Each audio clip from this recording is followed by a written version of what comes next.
Então, essas fases do casamento. Começou ali o casal, firme, construindo a família, construindo a casa. É Deus que vai ajudá-los a construir. Felizes são aqueles que enchem a sua casa de filhos, né, diz o texto lá.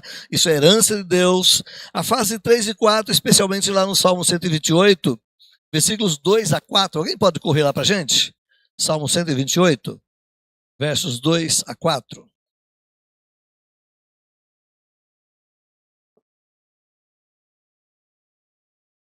Do trabalho de tuas mãos comerás, feliz serás e tudo te irá bem. Tua esposa no interior de tua casa será como a videira frutífera. Teus filhos como rebentos da oliveira, à roda da tua mesa.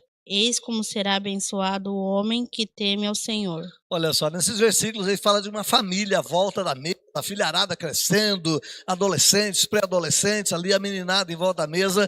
Eles falam que isso é bênção de Deus, né? Isso é uma família feliz, diz o texto aqui, essa família abençoada. A esposa cuidando da família, da casa, dos filhos, a mesa ali sendo um ponto de encontro e não um ponto de tensão, de discórdia, de briga na vida do casal, dos filhos, mas um momento de harmonia, né? Essa é a família que teme ao Senhor.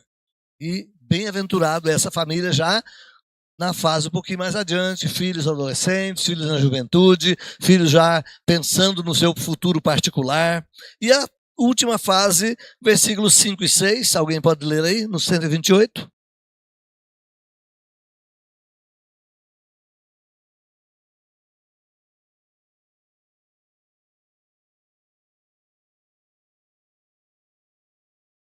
Então, a quarta fase, ela fala disso, de você ver os filhos dos seus filhos, né? E quem sabe ainda os filhos dos seus filhos. Alguns vão mais longe ainda e conseguem ver um pouquinho mais, né? Mas essa é a última fase, de ver a família já se desdobrando numa terceira ou quarta geração. Então, quem plantou amor vai colher amor. Quem plantou bom relacionamento na família vai colher uma família bem estruturada, vai colher frutos lá na frente, vai ter relacionamento bom com filhos, com noras, com genros e daí por diante. A família vai aprender essa vivência saudável, né? Mas se uma família, desde o começo, ela não cresceu em maturidade, que é o ponto 1 lá do Tim LaHaye, lembra? Se a família não crescer em maturidade, a vida toda é na discórdia, na desconfiança, no atrito, na intriga, no mal resolvido, como é que vão ser esses filhos lá na frente? Ontem aconteceu aqui no nosso presbitério o SAP. Né? O SAP é o Sábado do Adolescente Presbiteriano. E eu fui dar uma palestra lá para os adolescentes, falando sobre valorizar e honrar a história dos nossos pais. Nossos pais têm história, né? E eu entrei em algumas brincadeiras com ele, né? Qual é o número do sapato do seu pai? Tinha adolescente lá que não sabia, né? O seu pai usa óculos? Qual é a cor do óculos do seu pai? Né? Como é que foi o começo do namoro do seu pai com a sua mãe? Onde eles se conheceram?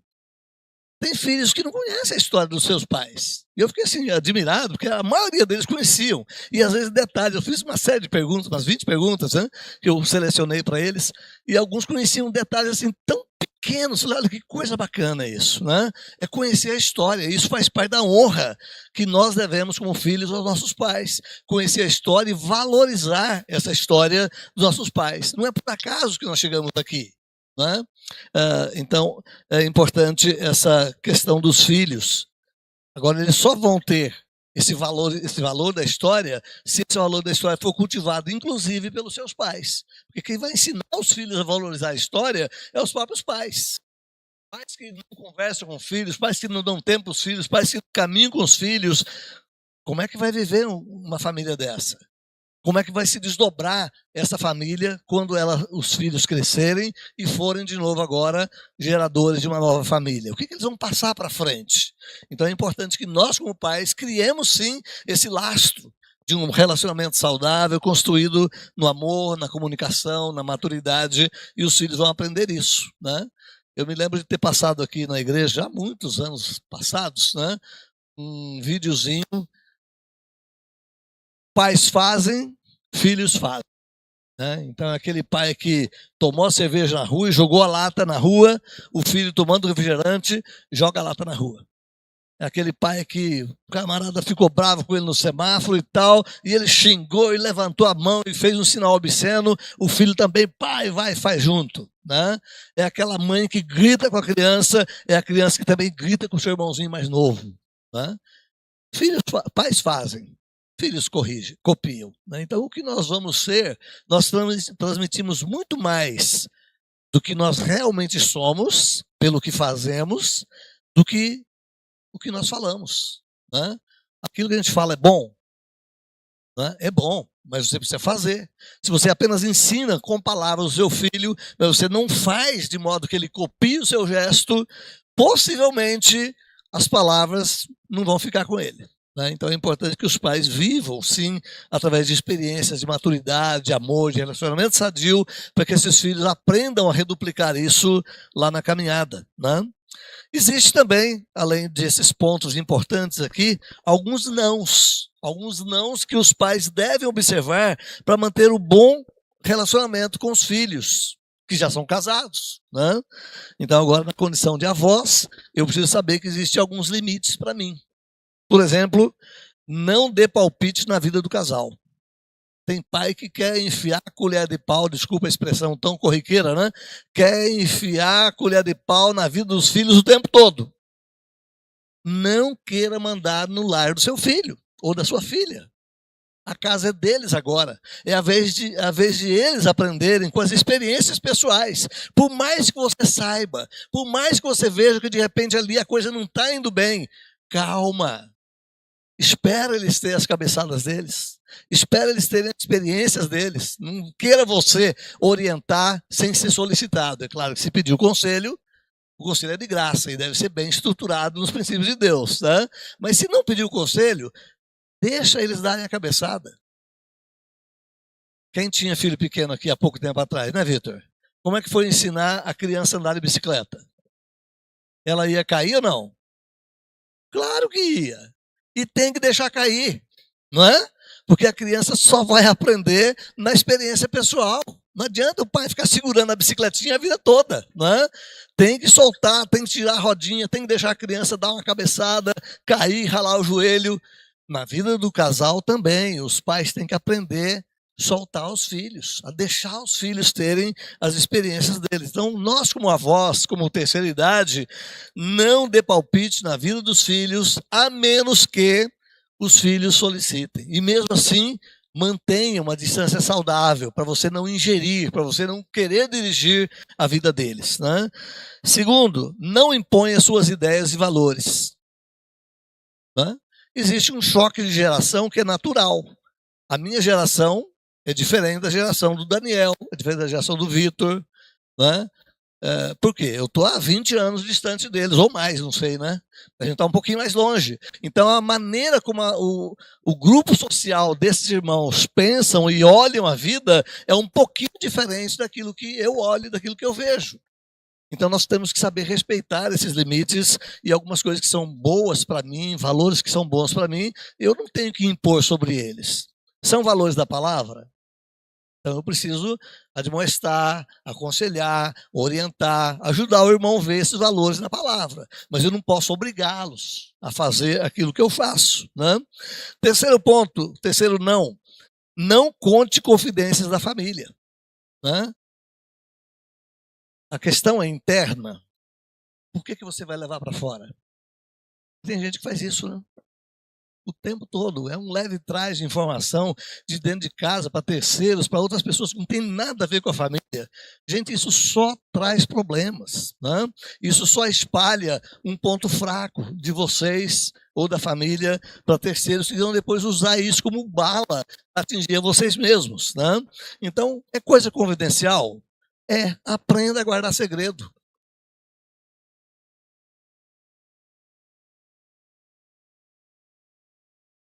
Diz que 3 pastores foram pescar. E lá, nesse momento de pescaria, os 3 resolveram conversar mais seriamente entre eles e falou assim, meus irmãos, todos nós pecamos, todos nós falhamos, todos nós temos um ponto fraco, não é mesmo? A Bíblia diz que nós devemos confessar uns aos outros. Eu queria confessar aqui a minha fraqueza. queria pedir para vocês orarem por mim. Eu tenho ainda um rançozinho com a minha caipirinha. E eu tomo uma pinguinha de vez em quando, né? Eu queria pedir para os irmãos orar por mim, para que eu possa me libertar disso. Amém, irmão? Vou orar por você.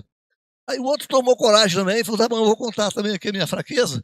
Eu ainda tenho um pitinho lá em casa que de vez em quando eu dou uma baforada, né? Eu gosto da fumacinha e tal. E eu queria pedir para você me ajudar a orar por isso. E o terceiro quieto na dele, não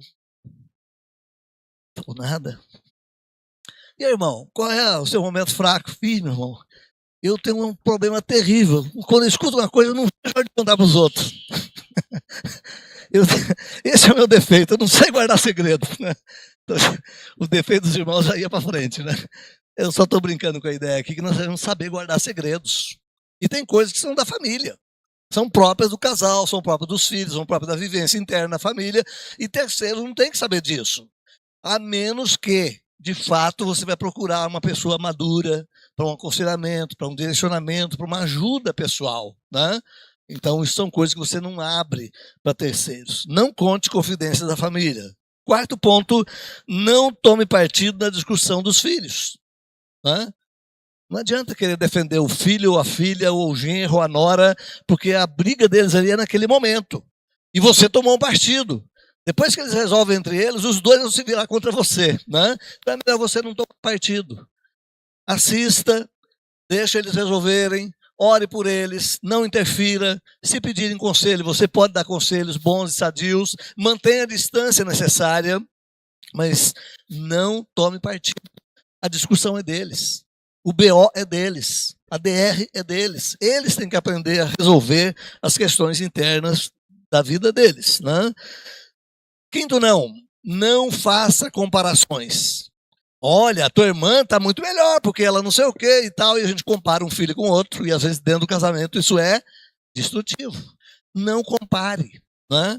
Um filho com o outro. Não exponha a vitalidade de um em detrimento da fraqueza do outro. Né? Não menospreze um por causa de suas falhas, em comparação a outra pessoa. Né?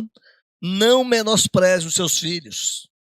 Tenha os seus filhos sempre em alta honra, em alta monta. Acredite que eles são a bênção de Deus para você. Né? Nunca trate eles com... Você é um Zé Ninguém, você não vai dar certo na vida nunca. Tá vendo o casamento seu como é que tá? E não sei o quê. Desculpe as expressões tão corriqueiras aqui, né? Mas tem pais que fazem isso. E pisam nos filhos sem necessidade. Eles estão no processo de crescimento, de aprender a viver a vida. Você passou por isso lá atrás, ou não? Não é? Sendo honesto, todos nós que tivemos essa caminhada, tivemos também nossos erros, nossas derrapadas, nossos maus tratos aqui e ali. Né? Então é preciso que nós tenhamos esse cuidado. Sétimo, não interfira na criação dos netos. Qual é a regra que os seus filhos deram com respeito aos seus netinhos? As regras não são as suas, são deles. Respeite as regras que os seus filhos deram. Né? Não é para comer doce? Não é para comer doce. Né? Não é para ver tela?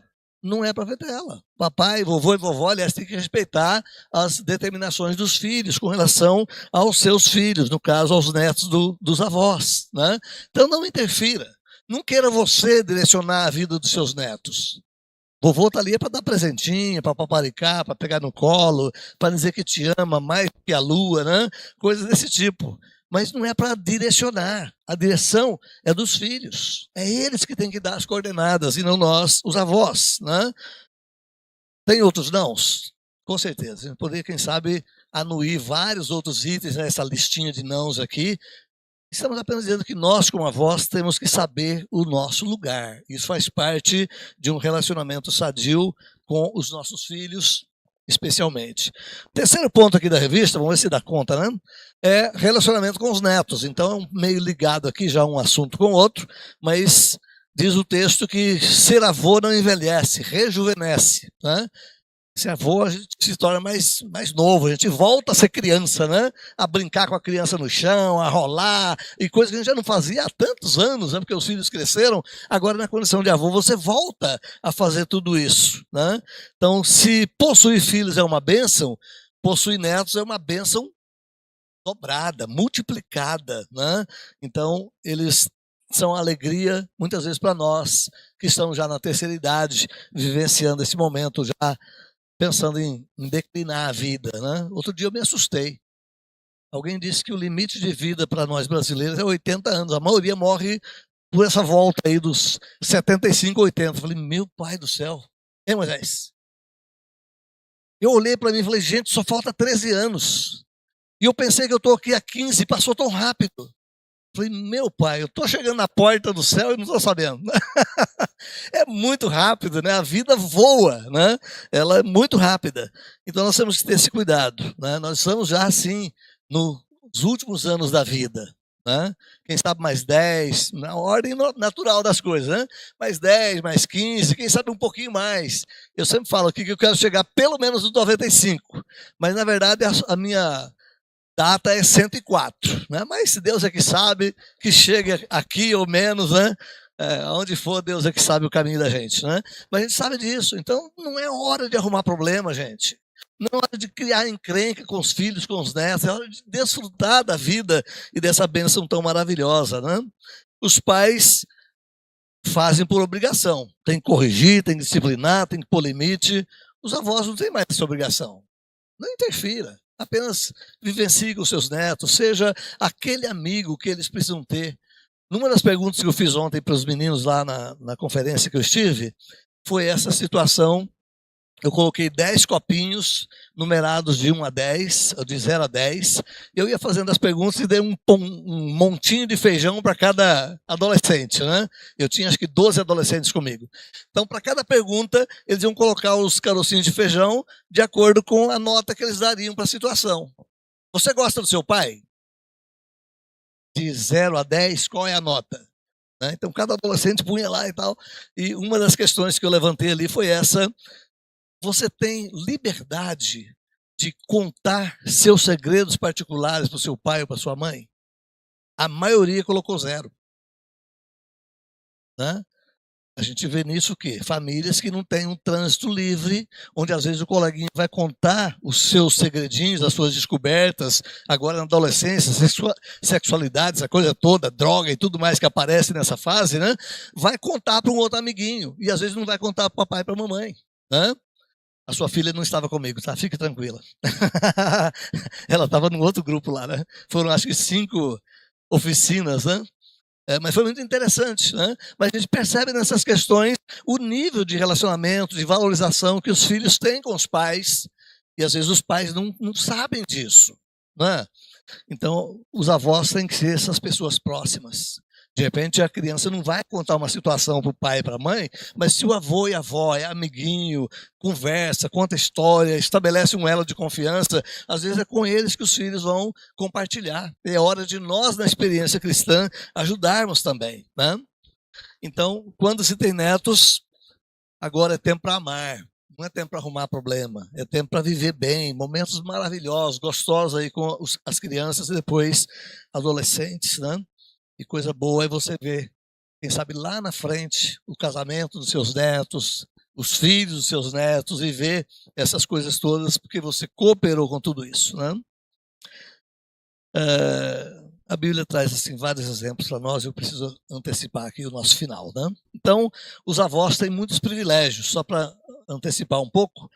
Os avós cristãos têm experiência, têm sabedoria, tem conhecimento bíblico, tem conhecimento secular, tem experiência espiritual, tem tempo disponível. Né? A gente pode, por exemplo, mostrar para os nossos netinhos uma ficha telefônica. Tem filho nosso que não sabe o que é uma ficha telefônica. Né? A gente pode mostrar para eles coisas lá da nossa infância. Né? Como era uma máquina de somar na nossa infância. Como era o primeiro celular que você teve. Né? E você pode trazer conhecimento e cultura para eles o tempo todo, ajudando eles a conhecer a vida um pouco mais. Né? Conhecimento bíblico, ajudá-los, né, a conhecer a Bíblia, não só as histórias de Davi, de Sansão, etc., mas a conhecer de fato qual é o ensino de tudo isso. Né? Então nós, avós, temos essa oportunidade, esse privilégio. É privilégio também investir tempo nos nossos netos, né? Às vezes os pais, naquele corre para lá e para cá, trabalha e luta para gerir a família. Agora a gente está um pouquinho mais tranquilo. Especialmente os avós que já estão aposentados, podem investir um pouco mais de tempo com os seus netos e ser esse grande amparo na parceria, na formação dessas crianças, né? Esse foi o privilégio de Lloyd. Lembra de Lloyd? Quem era Lloyd? Avó de quem? Do pastor Timóteo, né? Essa vovozinha fez um trabalho fantástico na vida desse menino. Contava para ele as histórias da Bíblia, ensinava para ele sobre Jesus que veio há não muito tempo atrás, na época deles, talvez uns 30, 40 anos atrás, veio o Messias, o prometido de Deus, ele morreu na cruz por nós, ele é o nosso Salvador, e essa avó incutiu a fé no coração desse homem, e ele foi um homem de valor, um pastor extremamente importante lá na região da Ásia Menor, morreu aos 70 anos a pauladas por causa do Evangelho, imagine. O jovem Timóteo, a gente pensa nele só de um garotão, né? Mas um senhor idoso, morrendo por causa do evangelho, porque a vovó semeou uma fé viva no coração dele, né?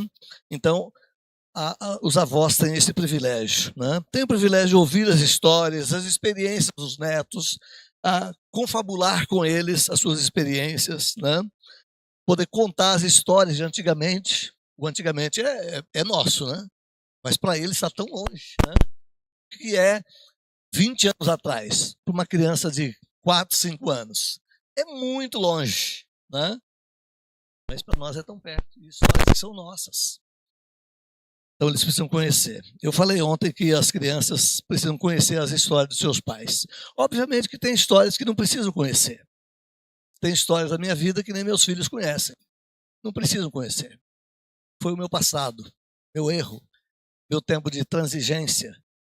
Tirei lições com isso para mim, né?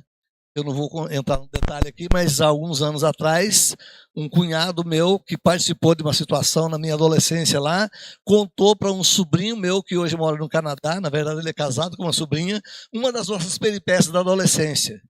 E esse sobrinho veio e contou para meus filhos: pai, o quê? O senhor fez isso? Eles ficaram assustados com a história lá do passado. Tem coisas que não precisa contar.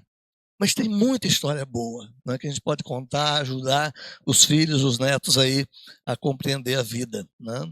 Então os avós devem exercer esse ministério de ser avô, né, de ser avó, um ministério de amor na vida dos netos.